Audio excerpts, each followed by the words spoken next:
Bienvenidos a un estudio más que estamos haciendo con el libro de Esdras. Hoy día vamos a estudiar el capítulo 10. Es nuestro último capítulo en esta serie Restauración. Y lo que vamos a ver en este capítulo en forma general es confesión de pecados de los desterrados. Déjeme leer 2 versículos y vamos a continuar. Mientras Esdras oraba, dice, recuerda que yo uso la NTV. Mientras Esdras oraba y hacía esta confesión, llorando y postrándose delante del templo de Dios, a su alrededor, a ver, déjeme ver. En el templo de Dios, una gran multitud de Israel, hombres, mujeres y niños, se congregó y lloró amargamente con él. Luego, Secanías, hijo de Jehiel, descendiente de Elán, le dijo a Esdras: hemos sido infieles a nuestro Dios, porque nos hemos casado con mujeres paganas de esta tierra, pero a pesar de esto hay esperanza para Israel. Oramos y continuamos. Señor, te quiero dar gracias en esta hora por tu palabra. Gracias por este día, por este tiempo que pedimos que tu Santo Espíritu, Señor, redarguya nuestros corazones y nos haga entender esta palabra revelada especialmente para cada uno de nosotros frente a cada necesidad espiritual, y que uses mi vida para compartir de tu palabra en esta hora. Pido esto en tu nombre, Jesús. Amén. Bueno, quiero dar la bienvenida a todos. Recuerden que estamos estudiando Esdras. Este es el capítulo 10 en esta serie Restauración, y vamos a hablar sobre la confesión de pecados de los desterrados. Recordemos y entendamos un poquito en la parte de la introducción.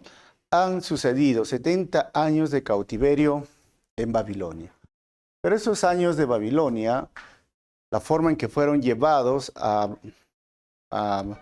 por el rey Nabucodonosor fue en 3 grupos. El primer grupo fue el año 605 a.C., donde fueron llevados Daniel y sus amigos. El segundo grupo es el año 597, donde fue llevado Ezequiel y los 10,000 cautivos, se los conoce así. Y el tercer grupo fue llevado el año 586, donde ya fue la destrucción de Jerusalén y el templo, y Nabucodonosor terminó de destruir, saquear y quemar todo Jerusalén. Pero solo tenían que estar 70 años, conforme a la profecía de Jeremías, pero ahora regresan, es curioso, en 3 grupos. Porque el año 538 o 537 regresa Zorobabel con aproximadamente 50,000 personas. El año 458 a.C., el segundo grupo regresa con Esdras y regresan un aproximado de 7,000 a 8,000, pero pongamos 7,000. Y después regresa Nehemías el año 455. Tanto Zorobabel como Esdras reconstruyen el templo, y el lado espiritual, Nehemías reconstruye los muros. Recuerden que nos hemos quedado cuando Esdras recibe de Artajerjes esta ayuda, y luego pasan 4 meses de caminar o estar por el desierto, llegan a Jerusalén. Descansan 3 días y en el próximo día los líderes de Jerusalén se reúnen con Esdras. Recuerden que Esdras es del linaje sacerdotal, él es el sacerdote en este momento, el líder espiritual, y le dicen que sus hombres se han casado con mujeres paganas y que están regresando a la idolatría. Por consiguiente, Esdras rasga sus vestiduras en señal de duelo, se va a el lugar del altar, empieza a orar y clamar, y en el capítulo 9 hemos estudiado esta oración de Esdras. Y es terrible la forma en que llora, en la forma en que gime, y muchas personas se acercan a él y se conmueven por lo que está pasando. Así que hoy vamos a ver el pueblo se arrepiente en este último capítulo, y del versículo 1 al 6 el pueblo se arrepiente al ver las lágrimas y oración de Esdras. Luego vamos a ver el pueblo se arrepiente tomando una decisión radical, y luego del versículo 18 al 44 vamos a ver que el pueblo se arrepiente y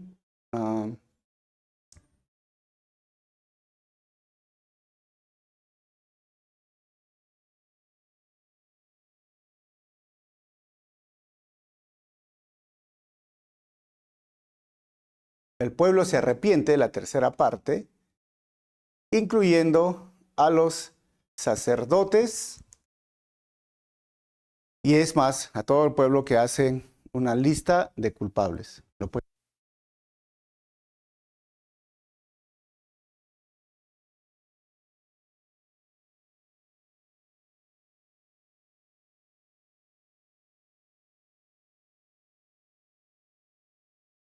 Entonces, estamos viendo cómo es que el proceso por el cual ahora, a partir del capítulo 7, Esdras viene a restituir el lado espiritual de todo el pueblo de Israel. Pero los sacerdotes, los cantores, los levitas, el pueblo, todos ellos se habían corrompido. Más de 100 familias, según el contexto, habían llegado a tener contacto con mujeres paganas. Y no solamente eso, también sus hijos se habían casado con ellos. Ahora, en el norte, que fue conquistado el año 722 por los asirios, ellos habían cometido lo mismo. Por esto es que los asirios ya no tenían el linaje adecuado, real, y era importante en el contexto el linaje, es decir, la genealogía, la sangre, la pureza del pueblo. Siempre desde el Éxodo, Dios dijo, no hagan esto, no se casen con mujeres de otro pueblo. Y entonces ahora el castigo que ellos estaban recibiendo de pasar 70 años en Babilonia, justo era consecuencia de eso. Hemos visto en el estudio anterior que aún Salomón, el hombre más sabio del mundo, cayó bajo los encantos de estas mujeres paganas, y no solamente los encantos, sino cayó para adorar a sus ídolos, totalmente aborrecible por Dios. Según Éxodo 20, era una abominación. Por lo tanto, Dios castigó, Dios disciplinó, Dios los llevó al cautiverio por 70 años. Esa es la razón, una de las razones, obviamente la idolatría y el estar con personas que no son de su pueblo, pero el horror de la forma en que Esdras quiere manifestar es que están haciendo lo mismo. Es como regresar al mismo error. Han pasado años de cautiverio, años, hermanos, donde ellos lloraban, recordaban, hay salmos de lamento, hay salmos donde ellos dicen que están llorando en el río, recordando cómo era su tierra, Jerusalén, y ahora que ya tienen Jerusalén, que ya tienen el templo, regresan a lo mismo. Está, wow, o sea, Esdras está muy conmovido. Por eso estamos hablando cómo el pueblo se arrepiente. Pero también quiero avanzar un poquito con un poco más de la introducción. Recordemos que este libro comienza como sería la continuación de Crónicas. Esdras, ¿no? Estamos hablando. Así que el capítulo 1, el capítulo 2, también, capítulo 3 y el capítulo 6 habla de la construcción. El líder es Zorobabel. Luego va a haber una interrupción de tiempo, no del libro, y va a ser la protagonista Esther. Ya hemos estudiado el libro de Esther desde el año 485 al 464. Y luego continúa con el capítulo 7, 8. Estamos hablando de la parte del tiempo, y esto es una vista general de todo el libro. Capítulo 7, 8, 9 y 10 habla de la reforma, y el líder va a ser Esdras. Y si hablamos de forma cronológica, recuerden, Crónicas, Esdras, Esther, y después vendría Nehemías, de forma cronológica. Así que en el capítulo 1 y el capítulo 2 hemos visto el censo y el viaje del año 538 al año 515. Del capítulo 3 al capítulo 6 hemos visto cómo empiezan a reconstruir el templo, los cimientos. También existe una oposición, pero también hay una determinación. Los profetas animan y hay una terminación del templo. Capítulos 7 y 8, ahí va el segundo viaje, hay un censo y un viaje el año 458, y el capítulo 9 y 10 habla del avivamiento, la confesión de pecados, la purificación del pueblo. Así que el énfasis del capítulo 1 al capítulo 6, que vendría a ser la primera parte, es la construcción del templo. Recuerden, hay un lapso de tiempo entre el 6 y el 7, y luego del 7 hasta el 10 es la reforma espiritual o la reforma del pueblo. Recuerden que hay varios reyes que surgen en este libro. El primer rey es Ciro, que gobierna del 539 al 530. El segundo rey, Darío, del 522 al 486. Jerjes, que se casó con Esther, 485 al 464. Y luego surge Artajerjes. Por eso yo mencionaba que Artajerjes le da permisos, dinero, tesoro a Esdras. ¿Cuál es el tema entonces de todo el libro? La reconstrucción, avivamiento y reforma. Van a salir tres caritas tristes si estás viendo. Uno, en el capítulo 3 al 6, donde hay una oposición. Ahora va a haber una pequeña oposición al final de este capítulo 10 a la mitad. Y Nehemías se enfrenta a una oposición también en esta reforma. Recuerden, lo marco con rojo, hay aproximadamente entre el capítulo 6 que termina al capítulo 7 un lapso de 57 a 60 años, hermanos. Así que vamos avanzando. Entonces, recuerden, el pueblo se arrepiente y del 1 al 6, el pueblo se arrepiente al ver las lágrimas y oración de Esdras. Mientras Esdras, estoy leyendo, mientras Esdras oraba y hacía esa confesión, llorando y postrado, rostro en tierra, delante del templo de Dios, una gran multitud de Israel, hombres y mujeres y niños, se congregó y lloró amargamente con él. Esdras lloró, se rasgó sus vestiduras, se puso ceniza, y cuando el texto dice que estaba postrado, esta era una expresión fuerte, o sea, era una expresión en la cual los judíos no solo lo hacían de forma única y especial, sino como sinónimo de gran dolor, de gran pesar, como cuando fallecía un padre, una madre, o fallecía una esposa, un esposo, amado, querido, y no entendían las razones por qué. Entonces, porque los judíos recuerden que a veces se arrodillaban y levantaban las manos, o simplemente parados y levantaban las manos. Ya estar arrodillado era algo interesante, pero ahora rostro en tierra, poner la frente en la tierra, ya esto era un poco más extremo. Pero lo que está diciendo ahí postrándose era que se tiraban completamente boca abajo al suelo y se revolcaba y se retorcía de lágrimas. Y todos al ver este dolor también lloraban porque él no había hecho nada. Pero él dijo, hemos pecado, hemos regresado al mismo pecado que nos llevó al castigo de estar en esta tierra que se llamaba Babilonia. Después los medo-persas lo conquistaron, terminando el imperio babilónico. Ahora, el pueblo que se juntó alrededor estaba también conmovido, dice el texto. Niños, mujeres, todos empezaron a llorar y a sentir lo que estaba pasando con Esdras. La confesión es muy importante, hermanos. Confesar sus pecados. Por eso Santiago, en el capítulo 5, versículo 16, dice, confiesen los pecados unos a otros y oren los unos por los otros para que sean sanados. La oración ferviente de una persona justa tiene mucho poder y da resultados maravillosos. Así que, hermanos, miren, ¿qué tan importante es abrir nuestra boca, hablar de lo que nos aqueja, hablar del pecado que tengo dentro de mí?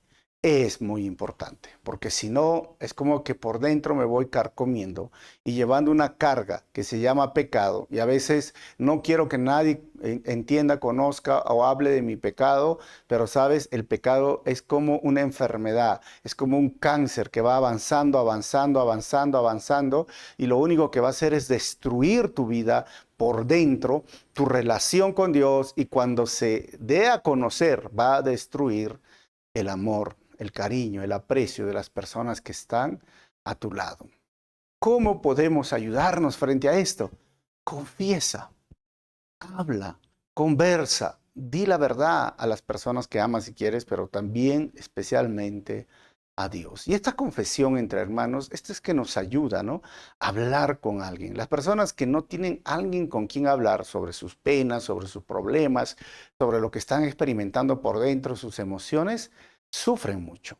Y hay muchas expresiones del cuerpo cuando una persona está guardando dolor, guardando esas emociones, y el pecado es igual. O sea, tienes que confesar.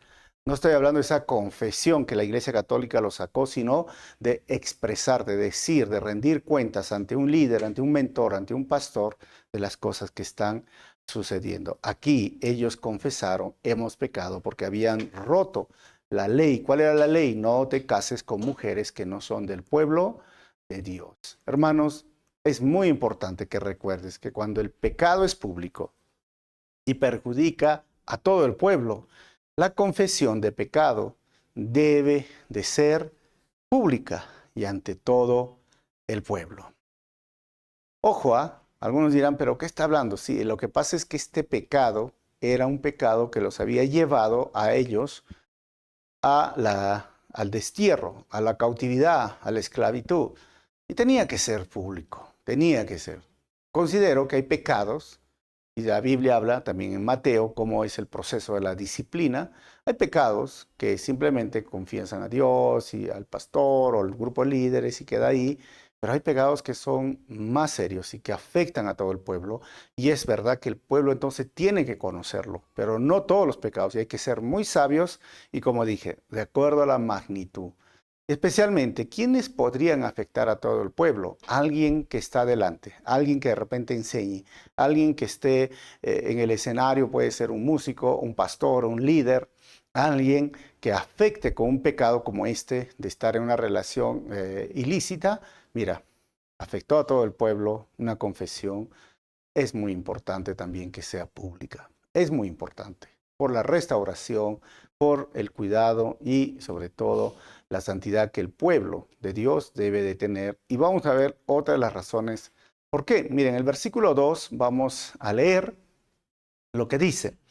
Luego, Secanías, hijo de Jehiel, descendiente de Elán, le dijo a Esdras, hemos sido infieles. Por eso es el pecado, miren. Hemos sido infieles a nuestro Dios, porque nos hemos casado con mujeres paganas de esta tierra. Y es más, dice el texto, pero a pesar de esto, hay esperanza para Israel. El problema es que no solamente era el matrimonio, también hemos visto que era la idolatría. Ellos empezaron a obedecer a sus dioses. Otra vez el mismo pecado que se habían cometido. Ahora dice, hemos pecado, versículo 4. Levántate, le dice este hombre a Esdras, porque es tu deber decirnos cómo debemos proceder para arreglar esta situación. Nosotros te respaldamos, por lo tanto, sé fuerte y actúa. O sea, miren, esto es muy interesante. ¿Por qué? Porque la confesión de pecados debe de hacerse conforme a la gravedad del pecado y las consecuencias del daño causado. O sea, dice acá, actúa. ¿Cómo lo vamos a hacer? No todos los pecados en consecuencias es lo mismo. O sea, vamos a entender bien. El pecado es pecado, ok, pero sabes, hay magnitud y hay grados de pecado. Jesús mismo lo dijo. A veces, al que mucho sabe, mucho se le va a demandar. Mejor al que ignora hacer algo, dijo Jesús. Bueno, un pecado, ignora. Pero también es diferente a aquellas personas que conocen. Ojo, es diferente una mentira que, no sé, un robo a la tesorería de la iglesia. ¿Me entienden? O sea, hay consecuencias más graves. Hay pecados que pueden y van a ser castigados más gravemente porque la misma Biblia dice, ay de aquel que hace tropezar a uno de estos pequeñitos. Mejor le sería, ¿no?, que se agarre una piedra en el cuello, se amarre y se lance al río, porque el día del juicio será terrible ese castigo para él. O sea, así como, miren, hay bendiciones, o sea, hay coronas, 5 coronas que habla la Biblia, hay premios en la vida eterna, en el cielo, hay castigos peores y mucho más peores. Entonces, es importante que la confesión de pecados debe de hacerse conforme a la gravedad del pecado y especialmente las consecuencias del daño causado. Y es por esto que ellos Lo hicieron entendiendo, miren, Deuteronomio capítulo 7, versículo 3 al 4, dice, cuando salían de la tierra prometida, ¿no? O que dicho de la esclavitud y ingresaban a la tierra prometida, no te unas en matrimonios con su gente. No permitas que tus hijas ni tus hijos se casen con los hijos o las hijas de estas naciones, porque ellos harán que tus hijos y tus hijas se aparten de mí para rendir culto a otros dioses. Entonces, lo he remarcado, hermanos, el enojo del Señor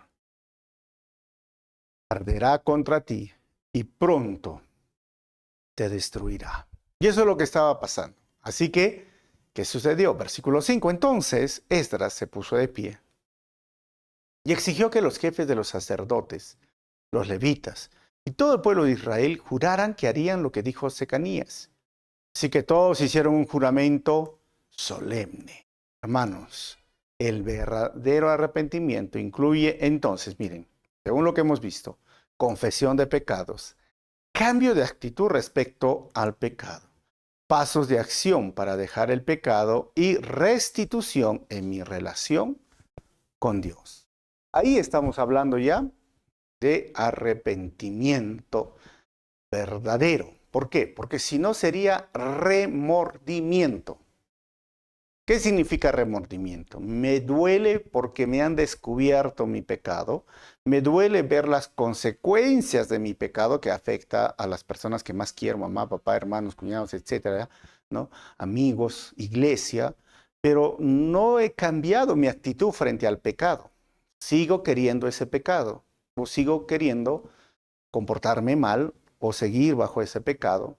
Y entonces no tomo ninguna acción para dejar el pecado, solo lloro porque me han descubierto y menos mantengo una relación o deseo tener una relación con el Señor. O sea, siempre les hablo.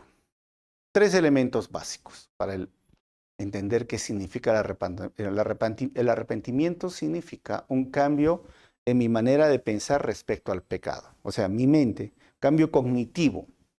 Eso es pecado. Por eso confieso, eso es pecado. ¿Qué es pecado? Mira, robar, que sexo fuera del matrimonio. ¿Qué más? Mentir. ¿Qué más? Chismear. ¿Qué más? Cutrear o coimear. Eso es pecado, ¿entiendes? Si no hay un cambio aquí en mi cabeza, si no entiendo que eso es pecado, pues mi corazón lo va a desear y mis manos los van a hacer. Pero si el arrepentimiento empieza acá, en mi mente, ¿para qué? Para que vaya a un cambio volitivo, que es de mi voluntad. Es decir, ya no deseo, ya no quiero hacer eso, porque es pecado, porque ofende a Dios, a la santidad de mi Señor, aquel que murió en la cruz. Por lo tanto, yo ya no quiero hacer, porque ese pecado lo llevó a la cruz a mi Señor. Y ahora me va a perdonar. Entonces, por lo tanto, muestro gratitud. Digo, no quiero hacerlo, porque es pecado. Y el tercer paso, entonces, es no lo hago. No actúo, no lo hago con mis manos, mis pies no van ahí. ¿Se dan cuenta? Un cambio en mi mente, un cambio en mi corazón y un cambio en mis acciones. Por lo tanto, en el proceso que estamos viendo acá en el libro de Esdras, ellos tienen que confesar, porque tengo que reconocer que es pecado. Y cambia mi actitud respecto al pecado, porque dijeron, mira, vamos a hacer lo que tenemos que hacer. Dinos qué vamos a hacer. Hay un plan de acción. ¿Y por qué? Porque queremos restituir la relación con Dios. ¿Y qué pasó? Miren, el versículo 6 dice lo siguiente. Luego Esdras se retiró de la parte delantera del templo de Dios y fue a la habitación de Johanán, hijo de Eliashib. Pasó la noche allí sin comer ni beber nada. Seguía en duelo a causa de la infidelidad de los que había regresado del destierro. Del 7 al 17, el pueblo se arrepiente tomando una decisión radical. Y ahí va el plan de acción y la acción. Luego se proclamó por todo el territorio de Judá y en Jerusalén que todos los desterrados debían presentarse en Jerusalén. 8. Si los jefes y los ancianos así lo decidían, los que no acudieran en el plazo de 3 días perderían el derecho a todas sus propiedades y serían expulsados de la asamblea de los desterrados. 9. En el plazo de 3 días, todo el pueblo de Judá y de Benjamín se reunió en Jerusalén y la asamblea tuvo lugar el 19 de diciembre. En la Reina Valera está el calendario lunar judío. Este es el calendario solar que usamos nosotros en Latinoamérica. Por lo tanto, cae en 19 de diciembre y ha sido interpretado por la NTV. Y Todos los israelitas, dice el texto, estaban sentados en la plaza frente al templo de Dios. Temblaban por la seriedad del asunto y también porque estaba lloviendo, obviamente frío. Esto sucedió el año 459 antes de Cristo. Versículo 10. Entonces Esdras, el sacerdote, se puso de pie y les dijo: ustedes han cometido un pecado terrible. Al casarse con mujeres paganas, han aumentado la culpa de Israel. Hermanos, un pecado terrible. 11. Por lo tanto, confiesen ahora su pecado al Señor, Dios de sus antepasados, y hagan lo que Él exige. Apártense de los habitantes de esta tierra y sepárense de esas mujeres paganas. Hermanos, antes de continuar, miren, es grave, es horroroso. Ustedes dirán, pero ya han hecho familia, ya tienen hijos, ya tienen mujer, ¿cuántos años? O de repente hay amor, ¿no? O sea, es que no solamente es un matrimonio que se refiere a una relación sexual, sino hay amor, por algo le gustó, le encantó. Pero esto que está diciendo Esdras es algo que todo soltero, toda soltera, todo casado, casada deberían considerar. O sea, no puedo yo tener una relación con Dios teniendo una mala relación de pareja. O sea, si mi pareja no ama a Dios, no es fiel a Dios, no vive en santidad, esto no ayuda a mi relación de pareja. Entonces, ¿para qué juntarse los solteros con una persona que no ama a Dios, que no teme a Dios? Lo mejor es dejarlo. Si tienen una relación, jóvenes que están escuchando esta enseñanza, que con una persona que no ama a Dios, que no sirve a Dios, quizás puede ser que vaya a la iglesia hasta se bautice por ti. Todo el mundo lo hace a veces porque está emocionado o enamorado, pero que se enamore de Dios, que ame a Dios, que sirva a Dios, que tema a Dios, que Dios sea su primer lugar. No tú, sino Dios. No tú, que eres la pareja, porque si no está la pareja, entonces me olvido de Dios. Es porque no han conocido a Dios. Que no conozca a Dios de forma personal. Tómense su tiempo, porque al final, mira, lo mejor es esto. Sepárense, déjenlos. Muchas personas no quieren escuchar esto, porque yo sé que las emociones están comprometidas, están enamorados, no piensan bien, no actúan bien. Pero Esdras es claro: sepárense, déjenlos, porque eso ofende a Dios. Desde el tiempo en el Antiguo Testamento y en el Nuevo Testamento y hasta el día de hoy, se le ordena a los jóvenes y a las señoritas cristianas que no se casen con alguien que no es de su propio pueblo, que no se casen con alguien que no es cristiano o cristiana, que no se casen con alguien que no tiene temor a Dios, que no ama a Dios. ¿Y sabes por qué? Porque si no ama a Dios, no va a amarte a ti. Porque si no tiene temor de Dios, no va a tener respeto a la santidad en el matrimonio. Porque si no es fiel a Dios, difícilmente será fiel a ti. Así que piénsalo bien. Ojo, algunos dirán, pero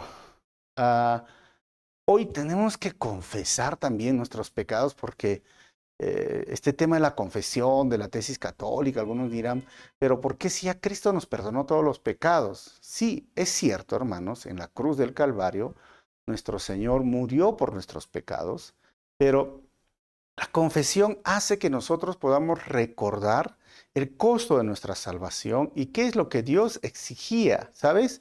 Confesar es estar de acuerdo con Dios, que nuestros pensamientos, palabras y acciones están equivocadas y contrarias a su voluntad.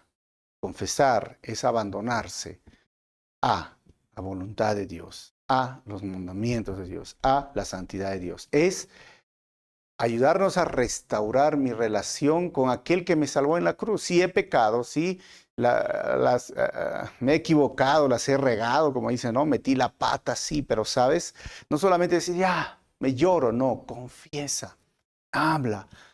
¿Y qué significa? Sí, Señor, moriste en la cruz, pero sabes, pequé, cometí un error, fallé, y quiero estar conforme a tus pensamientos. Quiero ahora dirigirme a ti, quiero arreglar mi vida. Y no importa lo que hayas hecho, Dios puede perdonarte.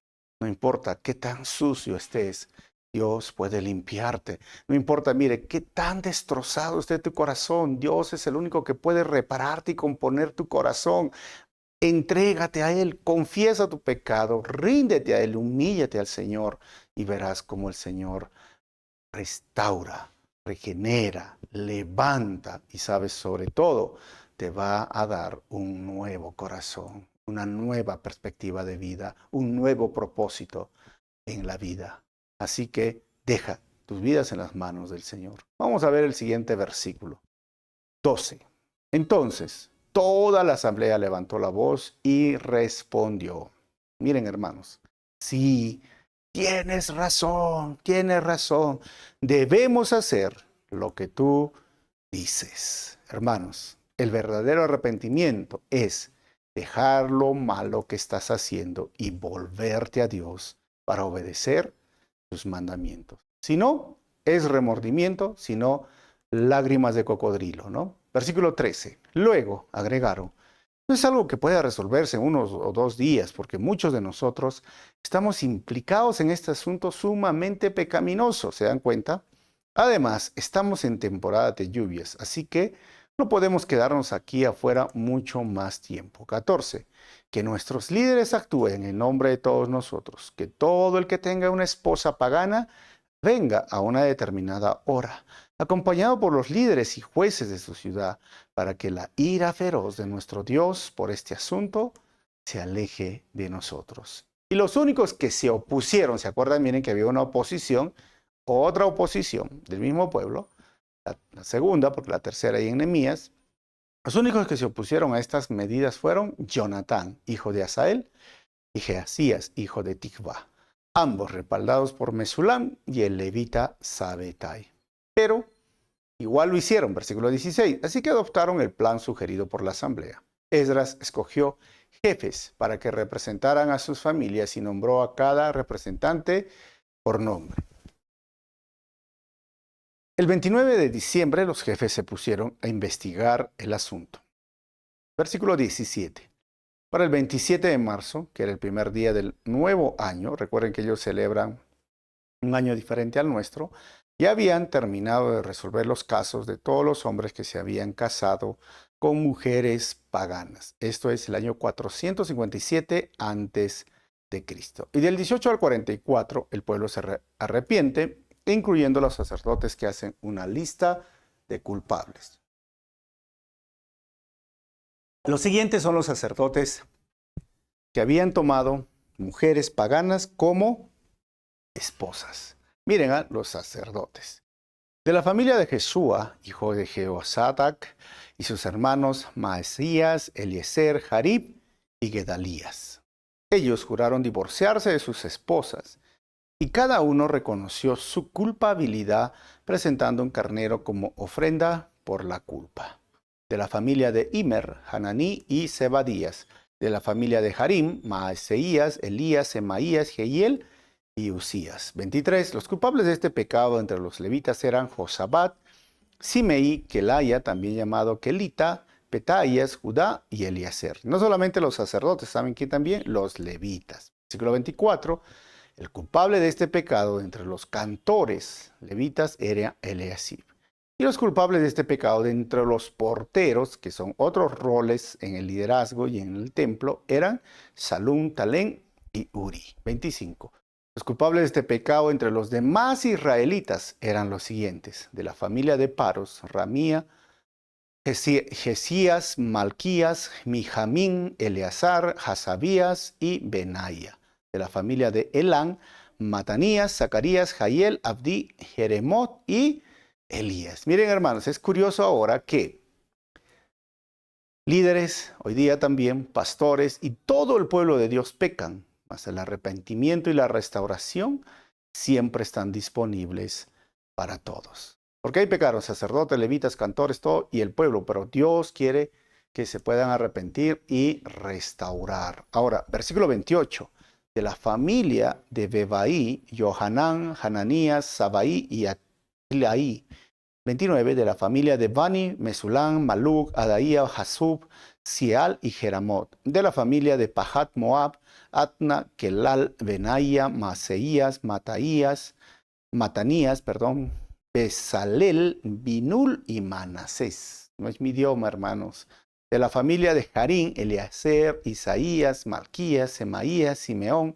32, Benjamín, Maluk y Semarías. 33, de la familia de Jasum, Matenaí, Matata, Sabat, Elifelet, Jeramaí, Manasés y Simeí. 34, de la familia de Bani, Madai, Amrai, Uel. 35, Benaía, Bedaías, Kelují. 36, Banías, Meremot, Eliasib, Matanías, Matenaí, y Hasal, o Hasaí. 38. De la familia de Binul, Simeí, Selemías, Natán, Adaía. 40, Macnadebai, Sasai, Sarai, Azarel, Selemías, Semarías, Salum, Amarías y José. 43, de la familia de Nebo, Jehiel, Matatías, Sebat, Sevina, Jadaú, Joel y Benaía. Y vamos a terminar con el 44. Cada uno de estos hombres tenía una esposa pagana, y algunos hasta tenían hijos con ellas. Hermanos, regresaron y todo estaba destruido, quemado. Pero habían pasado aproximadamente 80 años desde el primer regreso y el templo estaba reconstruido. Ahora, ¿qué está sucediendo? Algunos dirán, pero entonces lo que me está diciendo, pastor, es que se divorciaron, o sea, los dejaron ir, los sacaron de Israel, aún con sus hijos. Sí, el texto, el último versículo dice, aún, y tuvieron hijos, o sea, los echaron con hijos y todos. Y algunos que quizás no conozcan bien el contexto de lo que estamos estudiando dirán, pero eso es cruel, eso no está bien. Miren, en el contexto era importante mantener la línea genealógica porque de ese pueblo iba a venir el Salvador, nuestro Señor Jesucristo. Y hasta el día de hoy, la cultura judía con la religión judía no se casan con otra persona que no sea judío, para mantener siempre esa genealogía y esa pureza, si podríamos llamarlo, de la etnia que siempre Dios demandó desde que ellos salieron de Israel. Ese era el tema. Y ellos contaminaron. Y ellos no solamente contaminaron la sangre, o mejor dicho, la descendencia, sino que también trajeron ídolos. Y ellos estaban queriendo irse tras ídolos. Pero como vino el arrepentimiento, es como les decía la semana pasada, sin arrepentimiento no hay avivamiento. Y este es un avivamiento, es una reforma. Pero para que exista esta reforma y el avivamiento, tiene que existir arrepentimiento verdadero. ¿Y qué es el arrepentimiento verdadero? Es un cambio de actitud en mi mente, en mi corazón, en mi voluntad y en mis acciones. O sea, dejo de hacer lo malo. Y si tengo que terminar una relación, y si tengo que dejar esa relación, o si tengo que dejar ese trabajo, o si tengo que dejar esa ciudad, lo tengo que hacer por mi bien, por mi relación con Dios, porque es más importante mi relación con Dios que mis propios deseos, que mi propio pecado, que mi propia satisfacción. Es mejor agradar a Dios que a los hombres. Y cuando hagamos esto, hermanos, hay recompensa. Dios nunca nos va a pedir algo que no nos va a traer bendición. Quizás nos pueda doler o afectar en un momento, pero sabes, Dios puede restaurar las vidas. Y no importa, mira, cómo esté tu vida. Así como esta pared. Probablemente, mira, estaba construyéndose bonito, se destruyó. ¿Y ahora qué hago? Mira, Dios puede volver a poner cada ladrillo en su lugar, cada pieza en su lugar, cada vida rota. Si hay un corazón roto, si hay un corazón desilusionado que esté escuchando ahora, hermano, hermana, ¿sabes? No importa cuánto tiempo se esté destruyendo tu vida y cuán destruida esté tu alma. Dios tiene el poder de reconstruir tus pedazos rotos y restaurar tu alma. Vamos a terminar este libro, que ha sido muy bonito, con esas 4 conclusiones terminando este capítulo para cerrar. Primero, lo que hemos visto, el arrepentimiento comienza en reconocer el pecado, para luego confesar según la gravedad y daño causado al pueblo de Dios. Número 2. El arrepentimiento incluye un cambio en 3 aspectos. Cognitivo, que es entender qué es pecado. Segundo, volitivo, no querer el pecado. Y tercero, pragmático, que significa no volver a hacer el pecado. Y lo he remarcado, ¿sabes qué? ¿Qué significa? Entender, querer y hacer. O sea, si yo no entiendo que eso es pecado, nunca voy a tener el querer, el deseo de dejar el pecado. Pero si entiendo que es pecado, voy a querer dejar el pecado. Por lo tanto, por consecuencia, no voy a volver a hacer el pecado. ¿Ok? Y número 3 que hemos visto. El pecado no distingue cargos, llamados o familias, solo corrompe y destruye. Mas la gracia de Dios perdona, restaura y limpia a través del arrepentimiento. Y número 4 que hemos visto el día de hoy. No importa cuán destrozado estés, Dios puede unir las piezas para reconstruir cada pedazo de tu vida y reparar tu corazón. Así que vuelve a Dios, vuelve a casa, regresa donde el Señor, no importa qué pecado hayas cometido, Dios es experto en repararlo y verás que la gloria postrera será mejor que la primera, pero tienes que dejar esa relación, tienes que dejar ese pecado, tienes que desear no más esa situación pecaminosa. Pero eso no va a suceder si tú no confiesas, si tú no entiendes, eso es pecado. Y el pecado ofende a Dios. ¿Quieres hacerlo? ¿Por qué no terminamos con una oración? Y el Señor va a perdonar, el Señor va a limpiar. Recuerda lo que dijo el salmista, que si nuestros pecados fueran, o el profeta, ¿no? Como rojo carmesí, llegarán a ser como la blanca lana. No importa qué tan oscuro o negro, llegarán a ser como la nieve, blancos. Solo Dios puede limpiar el pecado, perdonar y hacernos nuevas personas. Padre, te agradecemos en esta hora. Muchas gracias por este libro, que nos enseña el proceso cuando comenzó en el capítulo 1, un templo, una ciudad, un altar destruido, que enfrentaron tantas circunstancias difíciles para poder levantar o restaurarlo, pero se logró. Y así es nuestra vida, Señor. Cuando nos encontraste, estábamos destruidos o por el pecado, otra vez más corrompidos, otra vez más desquebrajados o con un corazón destruido, roto en pedazos. Pero tú, Señor, quieres repararnos, reconstruirnos. Y ese proceso no es fácil. Sé que va a haber oposición, sé que nuestra carne no le va a gustar, sé que vamos a tener una lucha en la mente, en la carne, en nuestras ideas, sé que la presión aún de otras personas o de amigos que van a querer presionarnos para que uno siga en pecado, pero sabes, Señor, no hay nada mejor que estar en el centro de tu voluntad, no hay nada mejor que encontrar perdón en ti, no hay nada mejor que tener una relación correcta contigo y obedecer tus mandamientos. Y así como tú restituiste el pueblo y lo levantaste y levantaste a Israel, así tú quieres levantar nuestras vidas. Muchas gracias porque eres el Dios que restaura, el Dios que perdona, el Dios que da segundas oportunidades, el Dios que abre caminos donde parece que no hay. Muchísimas gracias, Señor, por ser un Dios misericordioso y lleno de gracia. Muchísimas gracias y gracias por este libro de Esdras que nos ha enseñado todo esto. En tu nombre oramos así, amado Jesús. Amén. Mira, si este mensaje ha sido de bendición, ponle un like, déjanos unos comentarios, comparte por tu WhatsApp o tu Facebook, ¿no? Para que otros puedan escuchar la palabra del Señor. Nos vemos con un próximo libro. ¿Cuál será? Ya viene pronto como una sorpresa. Nos vemos.